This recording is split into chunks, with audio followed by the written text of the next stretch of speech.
اللهم صل على محمد وعلى آله وصحبه وسلم۔ بسم اللہ الرحمن الرحیم۔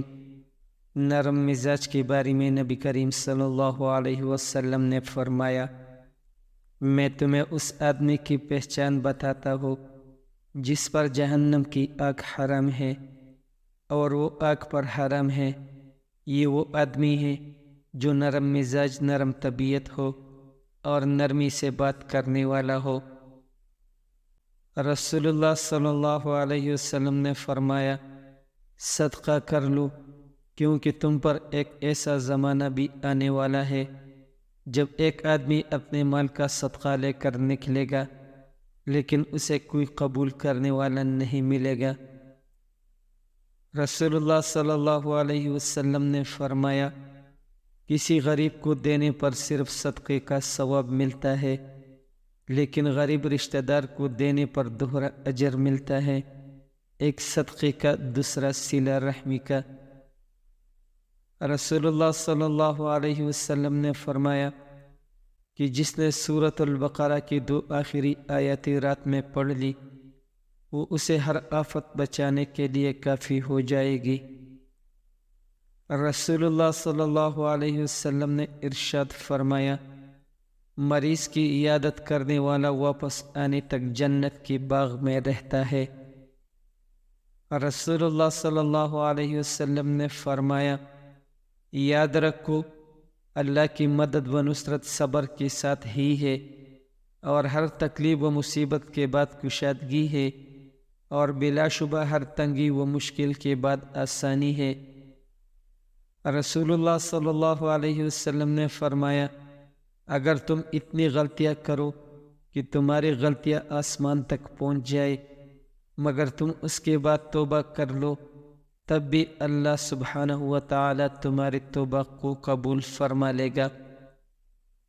رسول اللہ صلی اللہ علیہ وسلم نے ارشاد فرمایا، ہر نبی کی ایک دعا ہوتی ہے جو وہ کرتا ہے اور وہ قبول ہوتی ہے، اور میں چاہتا ہوں کہ اپنی دعا آخرت میں امت کی شفاعت کے لیے محفوظ رکھو۔ رسول اللہ صلی اللہ علیہ وسلم نے ارشاد فرمایا، مسلمانوں، اگر تم میں سے کوئی چاہتا ہے کہ وہ اللہ سے باتیں کرے تو اس کو لازم ہے کہ قرآن مجید پڑھے۔ رسول اللہ صلی اللہ علیہ وسلم نے ارشاد فرمایا، جس نے کسی مسلمان کو خوش کیا اس نے مجھے خوش کیا۔ رسول اللہ صلی اللہ علیہ وسلم نے ارشاد فرمایا، میرے بعد کوئی نبی نہیں ہے اور تم لوگوں کے بعد کوئی امت نہیں ہے۔ نبی کریم صلی اللہ علیہ وسلم نے ارشاد فرمایا، سب سے بڑی زیادتی یہ ہے کہ آدمی ناحق کسی مسلمان کی بے عزتی کرے۔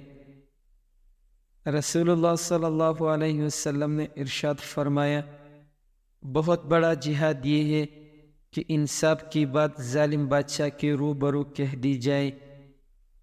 رسول اللہ صلی اللہ علیہ وسلم نے ارشاد فرمایا، تم میں سے بہتر وہ ہے جس سے خیر کی امید ہو اور اس کے شر سے امن ہو، اور سب سے بدتر وہ ہے جس سے خیر کی توقع نہ ہو اور اس کے شر سے امن نہ ہو۔ رسول اللہ صلی اللہ علیہ وسلم نے فرمایا، 7 طرح کے لوگ ہوں گے جن کو اللہ اس دن اپنے سائے میں جگہ دے گا، جس دن اس کی سائے کے سوا اور کوئی سایہ نہ ہوگا۔ ان میں ایک وہ شخص ہے جس نے تنہائی میں اللہ کو یاد کیا اور بے ساختہ آنکھوں سے آنسو جاری ہو گئی۔ نبی کریم صلی اللہ علیہ وسلم نے ارشاد فرمایا، جو شخص پابندی سے استغفار کرتا رہے، اللہ تعالیٰ اس کے لیے ہر تنگی سے نکلنے کا راستہ بنا دیتے ہیں۔